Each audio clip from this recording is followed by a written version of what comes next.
निर्जला एकादशी व्रत कथा। नमस्कार भाइयों बहनों और मित्रों, जय माँ गायत्री। आप सभी का मेरे YouTube चैनल शुभकर माही अष्टू में स्वागत है। आज के दिन सुनते हैं निर्जला एकादशी व्रत की कथा। निर्जला एकादशी का व्रत सभी एकादशियों के व्रत में सर्वश्रेष्ठ और सबसे कठिन माना जाता है। पद्म पुराण में इस व्रत की महिमा के बारे में बताया गया है कि इस व्रत को करने से आपको सभी एकादशियों का फल एक बार में ही प्राप्त हो जाता है। पांडवों में भीमसेन को इस व्रत के प्रभाव से स्वर्ग लोक की प्राप्ति हुई थी। व्रत रखने वालों को निर्जला एकादशी की कथा का पाठ अवश्य करना चाहिए, इसको सुनना चाहिए। ऐसा करने से भगवान लक्ष्मी नारायण की कृपा हमेशा बनी रहती है। इस एक व्रत को करने से साल भर की समस्त एकादशियों का फल एक साथ व्यक्ति को प्राप्त होता है। पौराणिक कथा के अनुसार युधिष्ठिर ने कहा कि हे केशव, अपरा का सारा महात्म्य मैंने सुन लिया है। अब ज्येष्ठ शुक्ल पक्ष में जो एकादशी आती है, आप उसका वर्णन कीजिए, मैं उसके बारे में जानना चाहता हूँ। भगवान श्री कृष्ण कहने लगे, इसका वर्णन परम धर्मात्मा सत्यवती नंदन व्यास जी करेंगे, क्योंकि ये संपूर्ण शास्त्रों के तत्वज्ञ और वेद वेदांतों के पारंगत विद्वान हैं। तब वेद व्यास जी कहने लगे, दोनों ही पक्षों की एकादशियों को भोजन नहीं करना चाहिए। द्वादशी को स्नान आदि से पवित्र होकर फूलों से भगवान विष्णु की पूजा करनी चाहिए। नित्य कर्म समाप्त होने के पश्चात पहले ब्राह्मण को भोजन देकर अंत में स्वयं भोजन करना चाहिए। हे राजन, जनना शौच और मरणा शौच में भी एकादशी को भोजन नहीं करना चाहिए। यह सुनकर भीमसेन कहने लगे, परम बुद्धिमान पितामह, मेरी उत्तम बात सुनिए। राजा युधिष्ठिर, माता कुंती, द्रौपदी, अर्जुन, नकुल और सहदेव, ये सब एकादशी को कभी भी भोजन नहीं करते और मुझसे भी यही कहते हैं कि हे भीमसेन, तुम भी एकादशी को कुछ ना खाया करो। किंतु मैं इन लोगों से यही कह दिया करता हूँ कि मुझसे भूख सही नहीं जाती। भीमसेन की बात को सुनकर व्यास जी ने कहा, यदि तुम्हें स्वर्ग लोक की प्राप्ति करनी है और नर्क को दूषित करना है, तो दोनों पक्षों की एकादशी को भोजन न करना। भीमसेन कहने लगे, हे महाबुद्धिमान पितामह, मैं आपके सामने सच्ची बात कहता हूँ। एक बार भोजन करके भी मुझसे व्रत नहीं किया जा सकता, फिर उपवास करके तो मैं रह ही नहीं सकता हूँ। मेरे उदर में वक्र नामक अग्नि सदा प्रज्वलित रहती है, अतः जब मैं बहुत अधिक खाता हूँ तभी यह शांत होती है। इसलिए हे महामुने, मैं वर्ष भर में केवल एक ही उपवास कर सकता हूँ, जिससे स्वर्ग की प्राप्ति सुलभ हो तथा जिसके करने से मेरा कल्याण हो जाए। ऐसा कोई व्रत अगर आप जानते हो तो आप मुझे बताइए, मैं उसका यथोचित रूप से पालन करूंगा। व्यास जी कहने लगे कि हे भीम, ज्येष्ठ मास में सूर्य वृष राशि पर हो या मिथुन राशि पर हो, शुक्ल पक्ष में जो एकादशी हो, उसका यत्न पूर्वक निर्जल व्रत करना चाहिए। केवल कुल्ला या आचमन करने के लिए मुख में जल डाल सकते हो, उसको छोड़कर किसी प्रकार का जल विद्वान पुरुष मुख में न डालें, अन्यथा व्रत भंग हो जाता है, यानी कि व्रत टूट जाता है। एकादशी को सूर्योदय से लेकर दूसरे दिन के सूर्योदय तक मनुष्य को जल का त्याग करना चाहिए, तभी यह व्रत पूर्ण होता है। तदंतर द्वादशी को निर्मल प्रभात काल में स्नान करके ब्राह्मणों को विधि पूर्वक जल और सुवर्ण का दान करना चाहिए। इस प्रकार सब कार्य पूरा करके जितेंद्रिय पुरुष ब्राह्मणों के साथ भोजन करें। वर्ष भर में जितनी भी एकादशियां होती हैं, उन सब का फल निर्जला एकादशी के सेवन से मनुष्य को प्राप्त हो जाता है। इसमें तनिक भी संदेह नहीं है। शंख, चक्र और गदा धारण करने वाले भगवान केशव ने मुझसे कहा था कि यदि मानव सबको छोड़कर एकमात्र मेरी शरण में आ जाए और एकादशी को निराहार रहे तो यह सब पापों से छूट जाता है।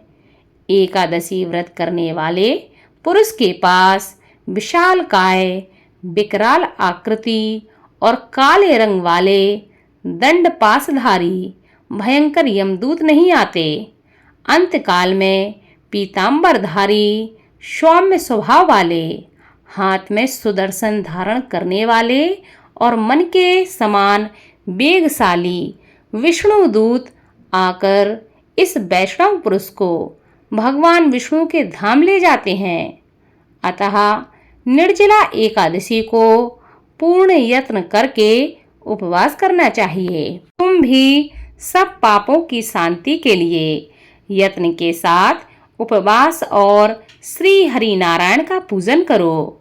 स्त्री हो या पुरुष हो, यदि उसने मेरु पर्वत के समान भी महान पाप किया हो तो भी वह सब एकादशी के प्रभाव से भस्म हो जाता है।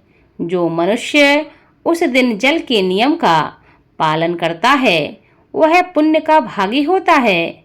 उसे एक एक पहर में कोटि कोटि स्वर्ण मुद्रा दान करने का फल प्राप्त होता है। मनुष्य निर्जला एकादशी के दिन स्नान, दान, जप और होम आदि जो कुछ भी करता है वह सब अक्षय हो जाता है। यह भगवान श्री कृष्ण का ही कथन है। निर्जला एकादशी को विधि पूर्वक उत्तम रीति से उपवास करके मानव वैष्णव पद को प्राप्त कर लेता है। जो मनुष्य एकादशी के दिन अन्न खाता है वह पाप का भागी होता है। इस लोक में वह चंडाल के समान है और मरने पर उसकी दुर्गति होती है। जो ज्येष्ठ शुक्ल पक्ष में एकादशी को उपवास करके दान करता है वे परम पद को प्राप्त होते हैं। ये ब्रह्म हत्यारे, शराबी, चोर तथा गुरुद्रोही होने पर भी सब पापों से मुक्त हो जाते हैं।